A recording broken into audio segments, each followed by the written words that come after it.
하나님 말씀 사도행전 5장 33절에서 42절입니다. 제가 하나님의 말씀을 읽겠습니다. 그들이 듣고 크게 노하여 사도들을 없이 하고자 할세 바리새인 가말리엘은 율법 교사로 모든 백성에게 존경을 받는 자라 공회 중에서 일어나 명하여 사도들을 잠깐 밖에 나가게 하고 말하되 이스라엘 사람들아 너희가 이 사람들에게 대하여 어떻게 하려는지 조심하라. 이전에 드다가 일어나 스스로 선전함에 사람이 약 400명이나 따르더니 그가 죽임을 당함에 따르던 모든 사람들이 흩어져 없어졌고 그 후 호적할 때 갈릴리의 유다가 일어나 백성을 꿰어 따르게 하다가 그도 망한즉 따르던 모든 사람들이 흩어졌느니라. 이제 내가 너희에게 말하노니 이 사람들을 상관하지 말고 버려두라. 이 사상과 이 소행이 사람으로부터 났으면 무너질 것이요 만일 하나님께로부터 났으면 너희가 그들을 무너뜨릴 수 없겠고 도리어 하나님을 대적하는 자가 될까 하노라 하니 그들이 옳게 여겨 사도들을 불러들여 채찍질하며 예수의 이름으로 말하는 것을 금하고 놓으니 사도들은 그 이름을 위하여 능욕받는 일에 합당한 자로 여기심을 기뻐하면서 공회 앞을 떠나니라. 함께 읽습니다. 그들이 날마다 성전에 있든지 집에 있든지 예수는 그리스도라고 가르치기와 전도하기를 그치지 아니하니라. 아멘. 본문의 배경 우리가 잘 알고 있습니다. 예수 복음 전하다가 감옥에 갇힌 제자들, 그리고 하나님의 사자가 와서 기적처럼 감옥 문이 열리고 나오게 된 제자들, 그리고 즉시 성전에 가서 새벽부터 말씀을 전하다가 다시 감옥으로 다시 공회의 소환을 받게 된 제자들에 관한 내용입니다. 근데 이번에 소환은 만만치가 않은 소환입니다. 왜? 본문 33절 그들이 듣고 크게 노하여 사도들을 없이 하고자 할세. 없이 한단 말은 죽이겠다는 얘기거든요. 그러니까 이번에는 산헤드린에서 죽이려고 마음을 먹은 겁니다. 바로 그 상황에서 가말리엘이라고 하는 율법학자, 바리새인 존경받던 한 분이 일어납니다. 이 사람 우리에게 익숙한 이름입니다. 왜? 바울이 자기를 가말리엘 문화라고 이야기를 하죠. 그러니까 바울의 스승이 되는 사람입니다. 물론 이 사람은 다릅니다. 그리스도인은 아니고 예수 믿는 사람은 아니고 유대인 율법학자입니다. 어쨌든 이 사람이 이렇게 얘기를 합니다. 38절 39절 같이 읽습니다.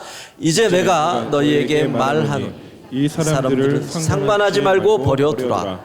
이 사상과 이 소행이 사람으로부터 났으면 무너질 것이요 만일 하나님께로부터 났으면 너희가 그들을 무너뜨릴 수 없겠고 도리어 하나님을 대적하는 자가 될까 하노라 하니. 가말리엘은 이렇게 얘기하는 겁니다. 이 사람들 우리가 죽일 수 없다. 그러면서 이전에 있었던 사건 두 가지를 예로 듭니다. 드다라고 하는 사람과 유다라고 하는 사람이 사람들을 이끌었던 과거의 사건. 뭐라고 했겠습니까? 내가 곧 메시아다 그런 거죠. 요즘 말로 하면 내가 곧 재림 예수다. 이단이었던 겁니다. 거기다가 그들은 로마의 핍박을 받고 있었기 때문에 이게 독립의 개념과 연결이 되어지는 이러한 요즘 말로 하면 신흥 이단인 거죠. 근데 가말리엘은 이렇게 얘기합니다.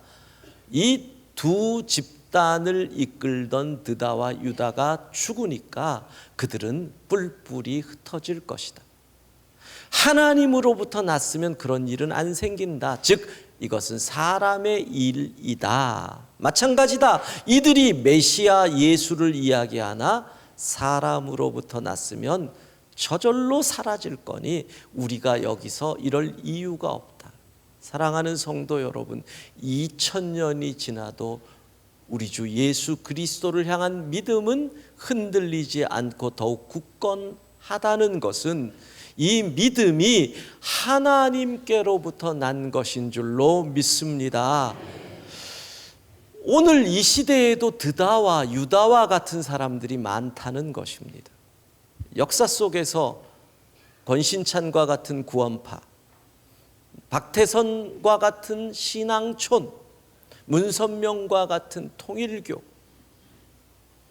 그들이 일어났다가 무너지고 사라지고, 권신찬 구원파에서 나온 유병헌은 세월호라고 하는 비극을 일으킨 주범이 되기도 하는 것입니다.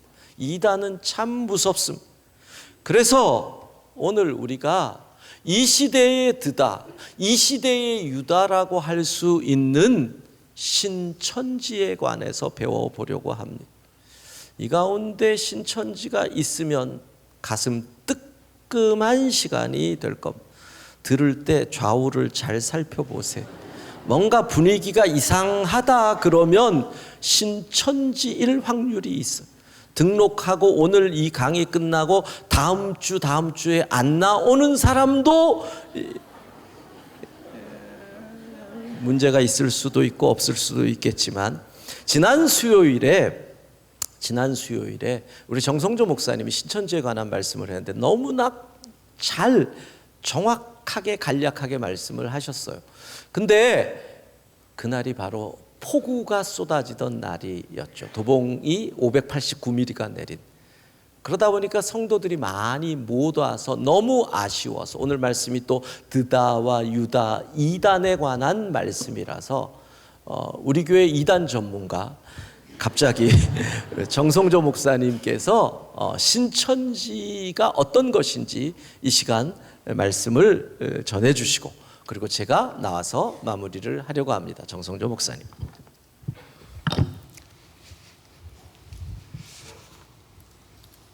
예, 제가 이단 전문가까지는 아니고요.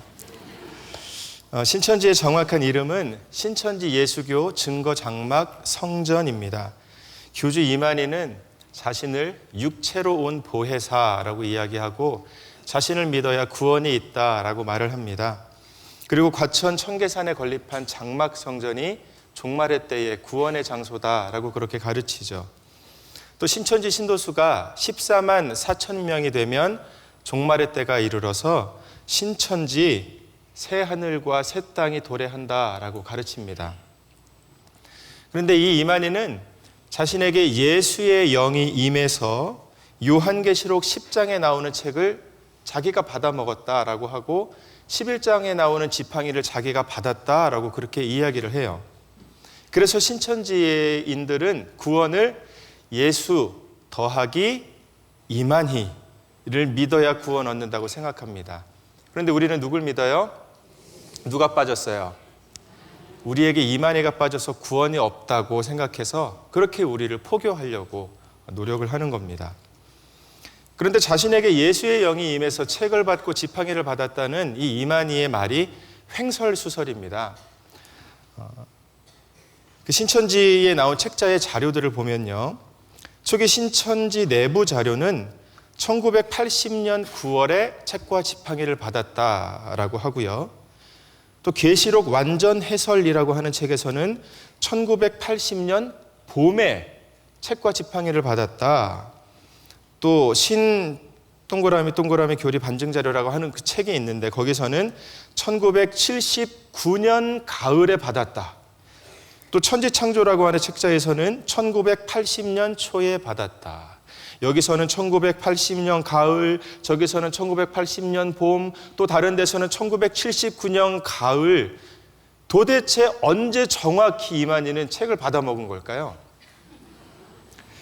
시작부터 오류고 거짓투성이입니다. 작년 말에 현대종교에서 파악한 신천지의 교세를 보면 신도수가 약 18만 6천여 명, 그리고 신천지의 재산이 5,600억 가량이 된다고 합니다. 이렇게 많은 사람들이 이단 신천지에 넘어가는 이유는 이만희가 매력적이라서 그런 게 아니고요, 그들의 교리 때문입니다. 우리가 신천지의 모든 교리를 다 알 필요는 없지만 그 중에서 가장 경계해야 할 것이 있다면 짝교리라고 하는 거예요. 무슨 교리? 짝교리. 이게 뭐냐면 비유풀이에요. 신천지 교리의 가장 큰 핵심이 바로 이 비유이기 때문에 그들은 비유풀이를 짝교리라고 해서 가르칩니다. 우리 이사야 34장 16절 말씀을 함께 읽어보도록 하겠습니다. 시작.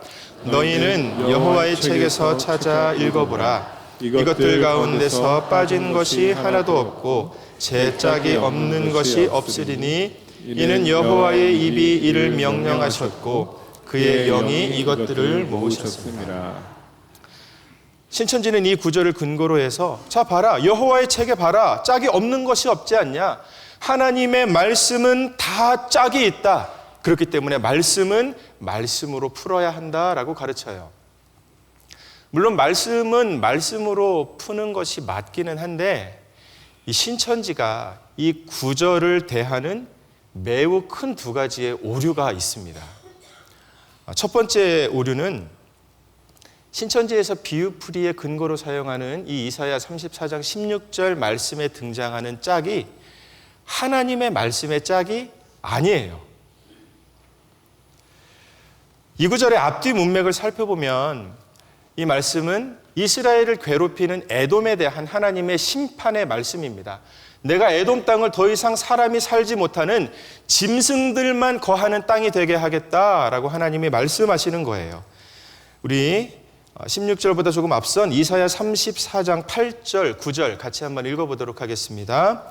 이것은 여호와께서 보복하시는 날이요 시온의 송사를 위하여 신원하시는 해라.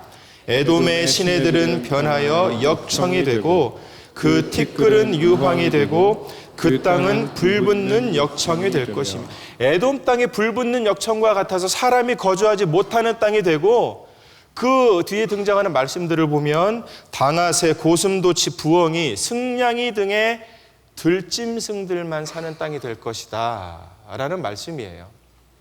그러면서 이어지는 15절을 우리 다음과 함께 읽어보도록 하겠습니다. 시작.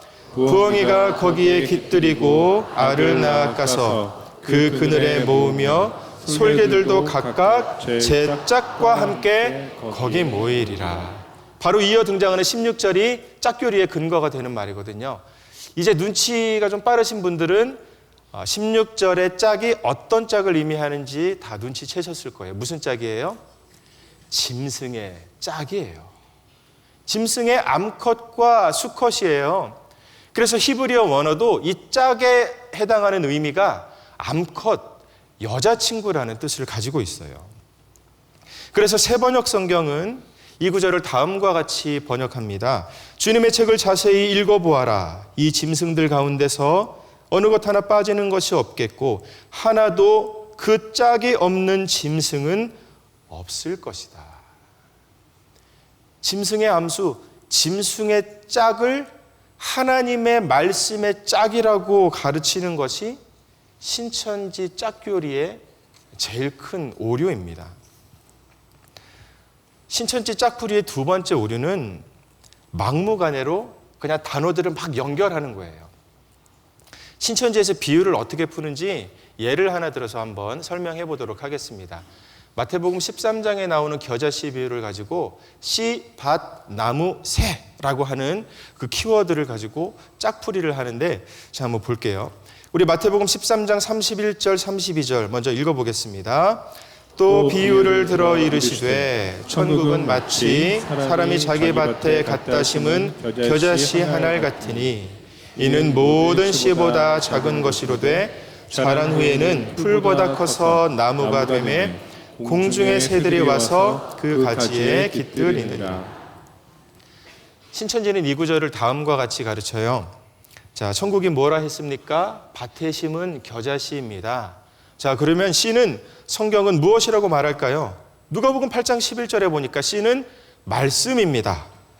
자, 씨가 밭에 심겼습니다. 그럼 성경은 밭을 무엇이라고 할까요? 고린도전서 3장 9절에 보면 밭은 우리의 마음, 우리가 모인 교회입니다. 자, 이제 심겨진 씨가 자라서 나무가 되었습니다. 성경은 또 나무를 뭐라 할까요? 이사야 5장 7절에 보니까 나무는 백성입니다. 우리 사람입니다. 자, 가지에 깃드는 새를 성경은 그럼 무엇라 말할까요? 마가복음 1장 10절에 보니까 성령이 비둘기같이, 예, 새는 바로 성령이에요 라고 가르쳐요. 그러면서 이렇게 풀어갑니다. 천국은 하나님의 말씀을 마음으로 받고 거듭난 사람에게 성령이 임해 말씀과 성령으로 거듭난 열매인 성도를 말한다. 우리를 나라와 제사장 삼으셨다고 했듯이 성도인 우리가 바로 천국이다라고 가르쳐요. 얼핏 봐서는 뭐 별로 틀린 게 없어 보이기도 하는데, 그러면서 결국에는 어디까지 가냐면 과천 장막성전에 진정으로 거듭난 14만 4천이 모일 때 새하늘과 새 땅, 신천지, 천국이 임한다라고 가르쳐요. 근데 제가 조금 전에 비유풀이 설명한 이 겨자씨 비유의 내용을 들으면서 뭔가 이상한 점 혹시 발견하신 분 없으신가요? 여기 크게 세 가지의 문제가 있어요. 첫 번째는 겨자씨에 겨자가 빠지고 뭐만 남았어요? 씨만 남았어요. 겨자씨 비유가 의미하는 바는 지극히 작고 연약한 것이 크게 되어 새가 거할 수 있는 나무가 되었다. 아주 작고 미약한 것, 볼품 없는 것이 크게 되었다라는 데 그 핵심이 있어서 겨자씨를 갖다 쓰는데, 그 겨자를 빼면 돼요, 안 돼요? 안 돼요. 그런데 겨자는 빼고 그냥 씨만 남았어요.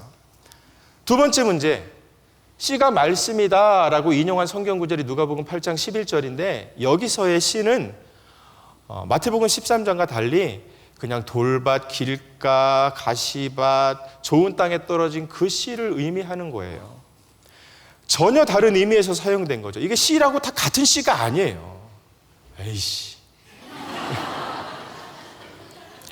세 번째 문제, 본문에는 전혀 등장하지 않는 열매라는 개념을 갑자기 가져와서 이 열매가 성도다라고 말하고, 새를 그냥 무조건 성령에다 갖다 붙이는 것은 말할 것도 없고요. 신천지 비유풀이를 정리하자면 이래요. 원숭이 엉덩이는 어때요? 네, 자, 빨간 게 뭘까요? 성경 몇 장 몇 절을 보니까 사과네요. 자, 사과는 어때요? 맛있어요. 맛있는 건 몇 장 몇 절을 보니까 바나나입니다. 자, 바나나는 어때요? 길어요. 성경 몇 장 몇 절을 보니까 기차네요. 이래서 원숭이 엉덩이가 기차가 되고 비행기 나중에는 백두산까지 되는 게 신천지의 비유풀이에요. 이게 어떻게 성경의 진리입니까? 또 신천지에는 짝교리 외에 동방교리라는 것도 있어요. 성경의 동방이 대한민국, 특별히 대한민국 안에 과천이라고 가르칩니다. 왜냐하면 과천에 건립한 장막성전을 종말의 장소라고 가르치기 때문에 어떻게 해서든지 이 과천과 성경에 나오는 지명을 엮어야 되는 거예요. 여러분 그거 아세요?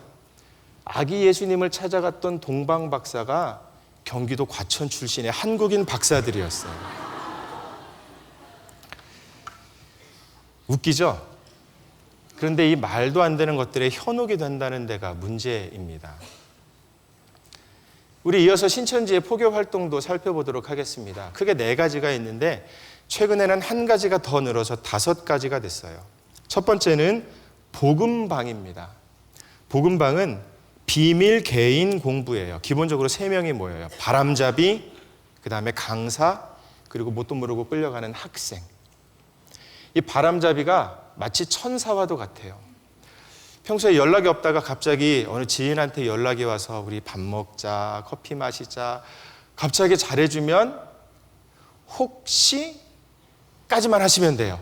더 넘어가지 말고 혹시까지 하세요. 왜냐하면 신천지가 아닐 수도 있어요. 그리고 이상한데 혹시 너 신천지야? 라고 물으면 이미 다 매뉴얼로 준비가 돼 있어요. 무슨 말이, 아니 나를 어떻게 신천지로 보고 실망이야? 라고 하면 우리가 의심했던 게 무장이 풀리면서 오히려 그 사람을 더 신뢰하게 돼요. 바로 그냥 밥이 돼버리는 거예요. 그래서 밥 사주면 얻어먹고 차 사주면 얻어마시고 단물 쪽쪽 빨아먹다가 어디까지만 하라고요? 혹시까지만 하는 거예요. 그러다가 다른 한 명이 붙고 성경 공부 자리가 만들어진다. 그때 역시 하시면 돼요. 그리고 단호히 끊어버리시면 돼요. 우리 이렇게 교제하는 것도 좋지만 믿는 사람들끼리 성경을 더 공부하면 좋을 것 같아요 라고 하면 100% 신천지입니다. 강사가 한 명 붙고요. 그러면 다 단호하게 모든 관계를 끊어버리세요. 신천지는 우리한테 뿔 달린 마귀의 모습으로 다가오는 게 아니에요. 그렇기 때문에 검증된 기관 외에 교회 밖 성경 공부는 99.9% 위험한 시대가 되었습니다. 복음방에 빠지게 되면 이후로 자연히 비밀 공부 센터까지 연결이 되는데 이게 바로 신학원이에요. 신학원은 일주일에 4일 모입니다. 대부분 월, 화, 목, 토 이렇게 모이고 2개월씩의 과정을 거치는데 이게 1단계, 2단계, 3단계가 있어서 약 8개월에서 10개월 동안 성경을 공부하게 돼요. 그런데 이게 학원처럼 생겨서 앞에 큰 칠판이 있고요. 만약에 한 반에 40명의 학생이 있다. 그러면 그중에 20명은 신천지, 20명은 아무것도 모르고 성경 공부하러 따라온 사람들이에요. 근데 거기서 짝을 맺어줘요. 그런데 그 짝이 바로 신천지고 관리자예요. 이 사람의 모든 일거수일투족을 상부에 보고하게 되어 있습니다. 이 모든 과정을 거쳐서 세 번째, 성경시험과 수료식. 성경시험에서 80점 이상이 되어야 수료할 수 있고 이 정도 되면 이제는 이만희와 신천지를 믿게 됩니다. 그리고 수료식을 참석하고요. 네 번째로는 새신자 교육과 입교가 있습니다. 교육 과정이 다 끝난 게 아니에요. 3주간의 새신자 교육이 또 남아있고 이 교육 후에 지문을 입력해야 비로소 신천지 예배당에 들어가서 예배를 드릴 수가 있어요. 이 과정이 어마어마하죠. 한 10개월에서 1년 정도 걸리기 때문에 과정이 매우 어려워서 이렇게 포교할 때도 선별적으로 개별적으로 사람들을 포교해요. 그리고 게으른 사람들, 또 공부하기 싫어하는 사람들은 포교가 잘 안 돼요. 여러분 다행이에요. 근데 최근에 한 가지 과정이 더 늘어났습니다. 그게 뭐냐면 인맞음 확인 시험이라는 거예요. 인맞은 14만 4천 명의 제사장을 뽑기 위한 시험인데 신천지는 신도의 수가 몇 명이 되면 종말이 온다 그랬어요. 그런데 이미 14만 4천을 넘어섰죠. 그렇지만 종말이 안 오니 교리가 흔들리기 시작하고 이 모순을 해결하기 위한 시험이에요. 시험을 통과해서 그 안에서 또 14만 4천으로 모여야 구원받은 백성이 될 수 있다는 거죠. 이것에 대해서 신천지가 자신들의 홍보 영상을 유튜브에 공개를 했는데 그중 일부를 잠시 보면서 신천지에 대한 이해를 더 가지면 좋을 것 같습니다. 잠시 영상 보도록 하겠습니다. 하나님의 법을 생각과 마음에 기록한 자만이 천국 백성으로 삼아주신다는 예수님의 새 언약은 오늘날 신천지를 통해 이루어지고 있습니다. 값없이 나눠주는 생명수의 말씀을 찾아 새하늘 새 땅에 온 사람들은 누구나 수강생이 되어 초등, 중등, 고등의 말씀을 배우고 수료 종합시험을 치릅니다. 그리고 이 모든 과정을 성실히 수행하여 시험에 합격한 사람만이 하나님 나라의 백성이 될 수 있습니다.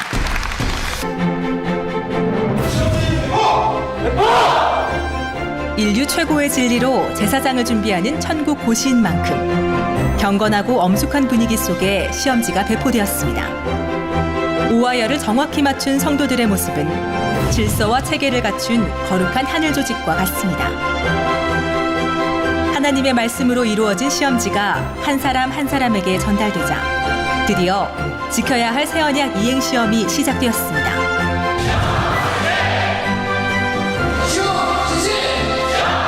이는 국내외 모든 신천지 교회에서 같은 날 같은 시간 같은 문제로 동시에 시행된 것입니다.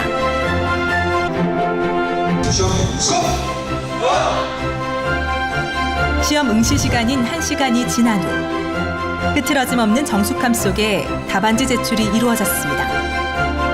12지파의 모든 성도들은 하나님 앞에서 시험을 치른다는 마음으로 마지막까지 최선을 다했습니다. 시험을 통해 성경 속의 나를 발견하고 새 언약의 사명을 다한 성도들의 입술에서는 감사가 넘쳐납니다. 이러한 신천지는 사회적으로 큰 문제를 이야기하는데요. 가족 간의 불화, 또 자녀들이 가출을 하기도 하고 또 신천지에 못 가게 집안에 가두면 자살을 선택하는 일들이 있습니다. 그래서 가족이 신천지에 빠졌다면 다음과 같이 우리가 대해줘야 되는데요. 첫 번째로 성급하게 이단 상담센터 등에 강제로 데려가서는 안 됩니다. 이게 상담이 실패할 경우에 바로 가출을 시도합니다. 그리고 두 번째로 신천지에 대해 집요하게 묻거나 신천지에 다니는 것을 알고 있다는 것을 내색하지 않아야 합니다. 왜냐하면 이 신천지 신자들은 자신들이 노출됐다는 걸 알면 상부에 바로 보고하고 매일 그 지시를 듣거든요. 마지막으로 당황하지 말고 상담소와 충분한 상의를 거치면서 끝까지 사랑으로 돌봐주어야 합니다. 이게 제일 중요해요. 끝까지 사랑으로 돌보고 포기하지 않는 것. 이와 관련된 짧은 간증 영상이 있는데 잠시 이어서 보도록 하겠습니다. 왜냐하면 보통 부모님이 네. 슬픈 일이지만 아들이 신천지인 걸 알게 되잖아요. 네. 그냥 물어봐요. 가서 너 똑바로 말해봐. 신천지였어? 너 그런 데 내가 다니지 말라 했잖아. 이렇게 혼을 내거나 네. 막 울면서 얘기를 하거나 어쨌든 말을 해버려요. 그러면은 이 아이는 맞아요. 제가 신천지였어요. 사실은. 하지만 저는 제가 이게 진리인 것 같으니까 다닐래 허락해 주세요 라는 반응을 하지 않아요. 하지 않고 제가 아까 말씀드렸듯이 매일 보고를 하게 돼 있잖아요. 네. 얘네들은 정확한 수직 구조에 보고 3개가 있어요. 군대처럼. 그래서 딱 잡았대요. 절대 아니에요. 무슨 소리를 하시는 거예요. 잡았던 다음에 바로 저 노출됐어요. 어떻게 할까요? 라고 보고를 해요. 그럼 신천지에서 피드백이 내려옵니다. 너희 가족들이 아무리 착하고 좋은 사람들이라고 해도 사단이 들어서 사용하면 사단이 수족이 될 수 있다. 그 가족들이 이제 알았으니 너를 상담소 데리고 갈 거다. 상담소 데려가서 사단의 말, 온갖 극독을 너에게 먹여서 너를 죽게 할 거다. 그런 식으로 상담소 가서 죽어서 돌아오지 않는 아이들이 너무너무 많다. 우리가 널 보호해 줄 테니까 잠깐만 신천지 숙소에 와서 지내라. 하면은 집을 나오란 얘기네요. 네, 그럼 아이들이 편지를 한 장 써놓고 다음 날에 가면 집을 나가 있는 상태. 그게 너무 많은 사례들이 그렇게 주변에서 그런 상황들이 많았지. 신천지에서 어떻게 가르치냐면 신천지를 한번 배신하면 배도라 그래요. 도를 저버렸다. 배도하면 다시는 구원의 길이 없어요. 영원한 유황불문, 영원한 지옥불. 그거 되면 아이들이 두려움에 떨어요. 부모님이 알게 된 순간. 상담소 이야기만 듣는 순간 막 덜덜 떨어요. 저도 그랬고. 그렇게 가르쳐놔요. 그리고 네가 구원받지 못하면, 네가 배도하면 너 주변 가족들도 구원할 수 없다. 너희 부모님도.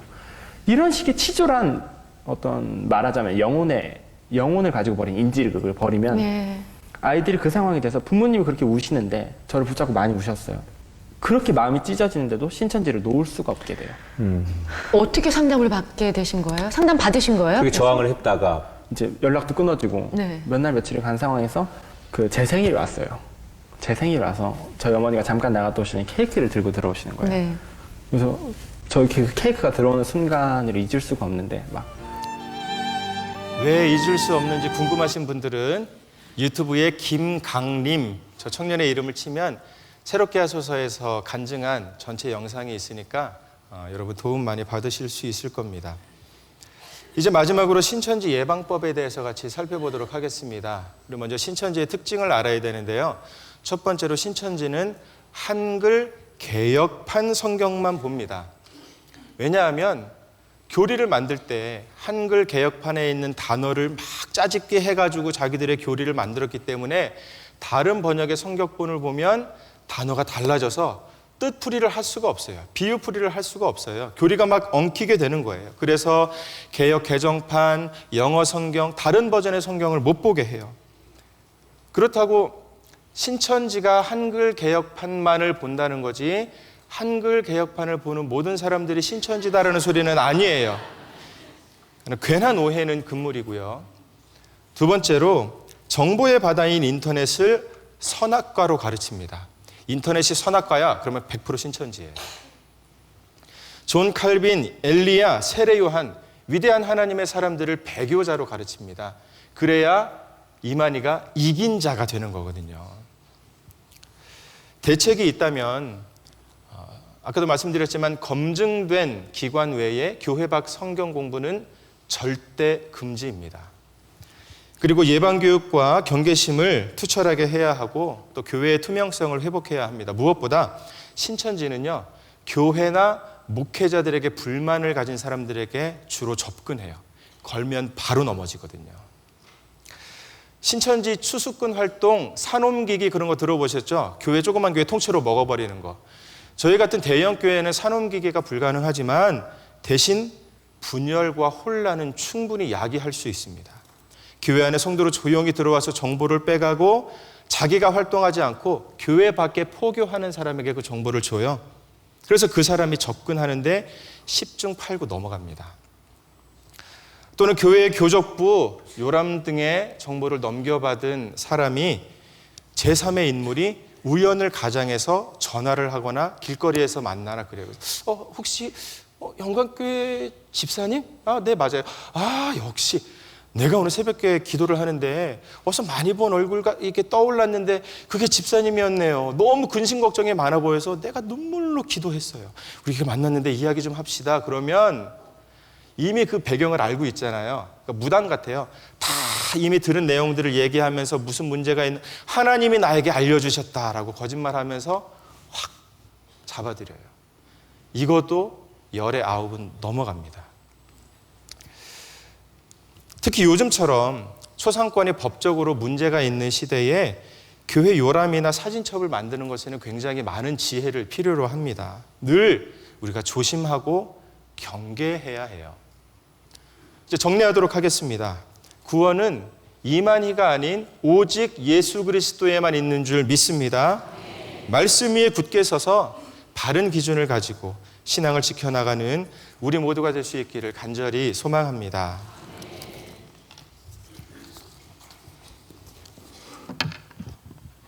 잘 배우셨어요? 영상 보니까 참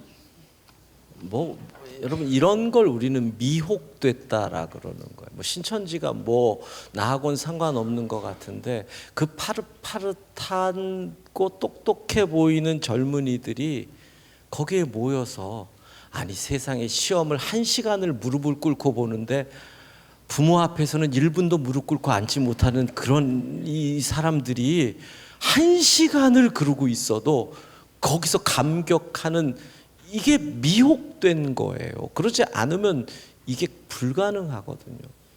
정신 바짝 차리지 않으면 안 됩니다. 왜 한글 개혁판만 갖고 쓰겠어요? 본인이 이만희가 얘기한 것처럼 이만희가 배움이 없는 무식한 농민이었어요. 그러니까 영어나 외국어를 모르고 신학을 안 배웠으니까 성경의 원어인 히브리어나 헬라어를 모르는 거예요. 그러니까 한글 개혁판에서 이 맞춰버린 건데 지금 개혁개정 같은 게 나오니까 번역이 달라지니까 자기가 얘기했던 비유가 안 맞는 거거든요. 그러니까 그냥 옛날 성경을 그대로 고집하는 이런 모습들이 나오는 거예요. 제가 이름 아까 거기 나온 사람들 다 적어놨어요. 이재명, 윤승용, 조윤지, 이찬영, 정태순, 김영숙, 김영훈, 김경훈, 이승열, 이규원, 나선희, 정효리 이런 이름들 쫙 적어놓고 나중에 등록자들 다 체크해보고 여러분 드다와 유다가 죽고 흐트러지죠. 이단의 역사를 보면 이들이 그 14만 4천 명, 20만 명들이 자기 집을 팔아서 충성을 해요. 그럼 그 재산이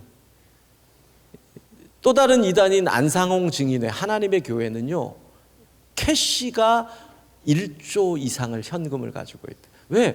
별로 구제나 이런 거 안 하잖아요. 그러니까 교회가 분열이나 부도가 나는 건물이 있으면 하나님의 교회가 다 덤벼들어서 그냥 사버려요. 현금이 무지 많은 거. 그러면 그 집단들의 교주가 죽으면 어떻게 될까요? 신앙의 이름으로 모인 집단이 그 다음엔 이익 집단으로 바뀌는 거예요. 통일교 종교적 냄새보다는 이제는 회사가 되는 거죠. 신앙촌 상회라고 하는 곳, 세모스쿠알렌 구원파, 세월호 구원파, 그리고 거기에 남아있던 사람들은 그 회사의 직원으로 계속 종속되어 경제 공동체를 이루고 그곳이 이끌어져가는 무시무시한 수탈 구조로 이게 이어진다는 거예요. 여러분 정신 바짝 차려야 합니다. 미혹되지 않도록 깨어 있어야 되고 오늘 말씀처럼 시간이 지나면 거짓은 드러납니다. 하나님이 함께 하시지 않으면 다 흩어지는데 그 사이를 못 참고 미혹된다는 것입니다. 흔들리지 말고 오직 예수, 다른 이름은 없는 줄로 믿습니다. 주의 말씀 붙잡고 굳건히 서야 됩니다. 가장 큰 문제가 뭔 줄 아십니까? 가정이 파괴됩니다. 여러분의 자녀들이 부모를 거역하고 그곳으로 갑니다. 이게 제일 큰 문제. 정신 안 차리면 가정이 파괴돼요. 가정이 파괴돼요. 치졸한 영혼의 인질극을 벌이고 있는 것. 깨어 기도하고 말씀 위에 든든히 서는 우리 모두가 되기를 소망합니다.